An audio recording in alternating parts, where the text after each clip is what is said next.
सुधा के बेटे की शादी होने वाली थी और वो इतनी एक्साइटेड थी कि आज मैं ऊपर आसमान नीचे, आज मैं आगे जमाना है पीछे।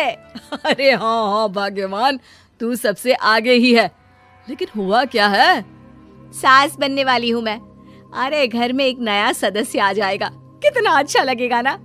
आप और राहुल तो ऑफिस चले जाते थे और मैं पागल की तरह घर में अकेली।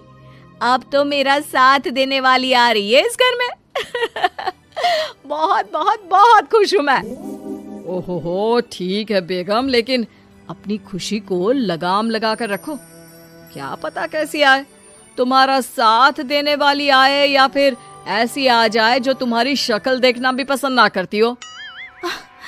ऐसा क्यों बोल रहे हैं जी? शुभ नहीं बोल सकते तो अशुभ तो ना बोले। अच्छा जल्दी से तैयार हो जाओ, चांदनी चौक जाना है शादी की शॉपिंग के लिए। हाँ, थोड़ी सुबह तो हो जाने दो, दुकानें बाजार खुल तो जाए। तुम सच में ना पागल हो गई हो बहू के आने की खुशी में। बेटा माँ की हरकतें देख रहा था। वो सारी बात फोन पर अपनी होने वाली बीवी राशि को बताता है। फिर पता है क्या हुआ? माँ ना सुबह 6 बजे ही पापा को चांदनी चौक जाने को कहने लगी।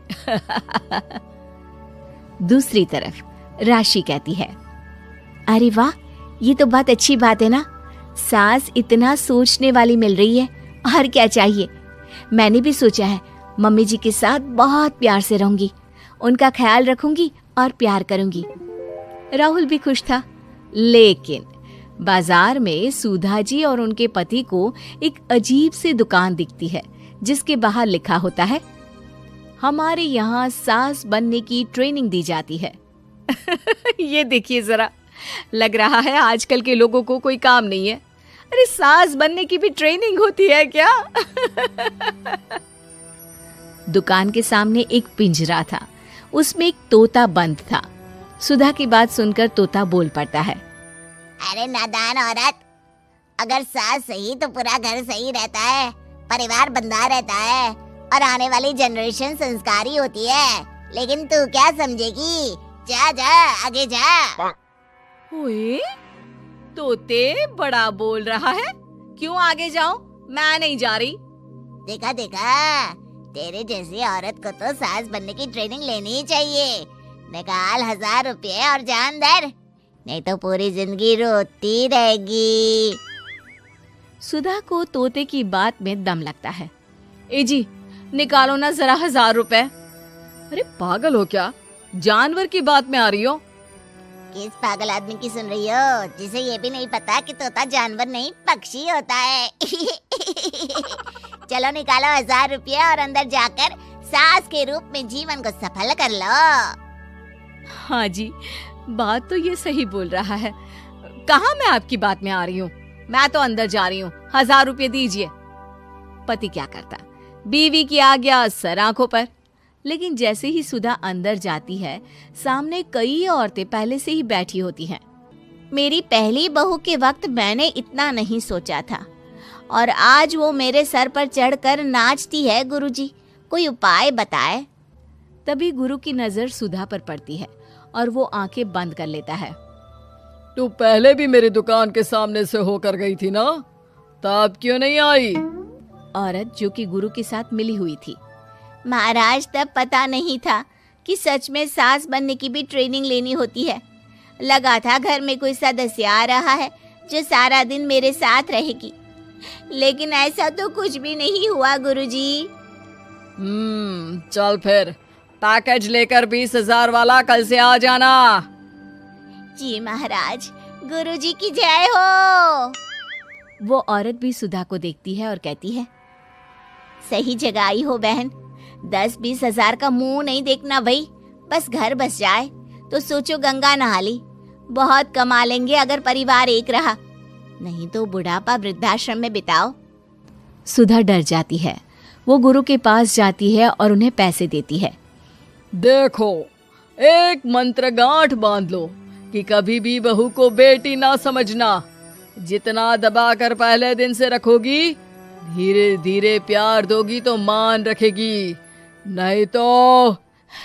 ना जी ना गुरुजी, समझ गई। अरे भला हो भगवान का जो आपसे मिला दिया, नहीं तो मैं।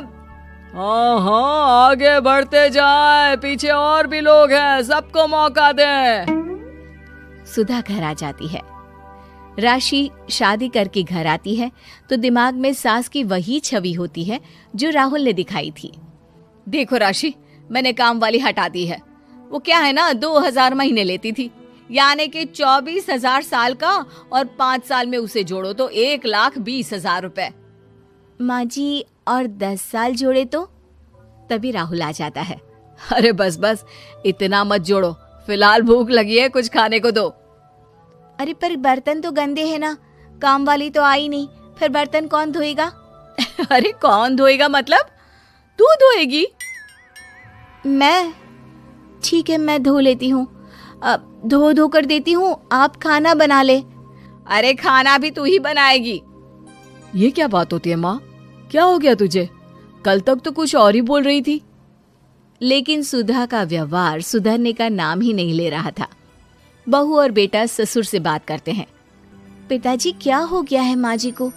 वो क्यों ऐसे व्यवहार कर रही है जैसे मैं कोई नौकरानी हूँ? पिता क्या करता, बता देता है सारी कहानी कि कैसे सास का दिमाग एक गुरुजी ने खराब किया है। सास बनने की ट्रेनिंग? तो मामला ये है, वही मैं कहूँ, कहाँ तो माँ बहू का इंतजार ऐसे कर रही थी मानो साक्षात कोई देवी आने वाली है, लेकिन व्यवहार नौकरानी जैसा।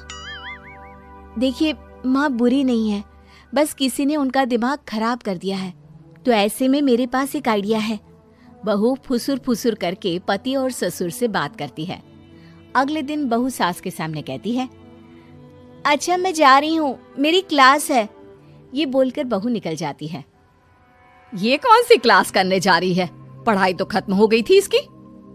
अरे माँ, दरअसल वो ये सोचकर आई थी कि तुम माँ जैसी होगी, लेकिन यहाँ तुम तो तुर्रम खां बन गई हो। तो वो किसी बहू बनने की ट्रेनिंग वाली क्लास में गई है। ये बोलकर बेटा बाप की ओर देखता है और आंख मार देता है। हाँ हाँ, वो तो तुम्हारी माँ ने भी सास बनने की ट्रेनिंग ली है बेटा। पहले का जमाना और था भाई, कि भोले मन से रिश्ते शुरू किए जाते थे।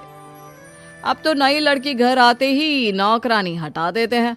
बताओ, पिछले 25 साल से वो नौकरानी काम कर रही थी, तब तो कोई हिसाब किताब नहीं हुआ। अरे पापा, आप भी माँ को बोल रहे हैं? अरे माना, वो माँ समझ कर आई, घर में खुशहाली रखने के लिए हमेशा आप लोगों के साथ उठती बैठती, माँ को कभी जवाब नहीं दिया। लेकिन माँ की क्या गलती?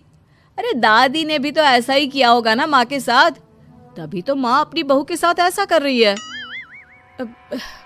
नहीं, वो तो बहुत अच्छी थी, मेरे आने के बाद तो उन्होंने खाना बनाने वाली भी रख ली थी। अरे तो फिर तुमने क्यों काम वाली हटा दी? किसी के कहने पर अपना घर खराब कर रही हो तुम सुधा। अब बहू भी गई है ट्रेनिंग लेने, पता नहीं क्या सीख कर आएगी। नहीं, मैं अभी जाकर उसे ले आती हूँ। तभी बहू वहां पर आ जाती है। नहीं माँ जी, मैं कहीं नहीं गई थी, मैं तो सिर्फ आपके लिए ये नई साड़ी लेने गई थी। अब तो सब ठीक है ना? दोस्तों, हमें उम्मीद है कि आपको हमारी ये कहानी पसंद आई होगी। कृपया हमारे चैनल को सब्सक्राइब करें और सभी अपडेट्स के लिए बेल आइकन जरूर दबाएं। और हाँ, वीडियो लाइक और शेयर करना मत भूलिएगा। Bye bye. दोस्तों, हमें उम्मीद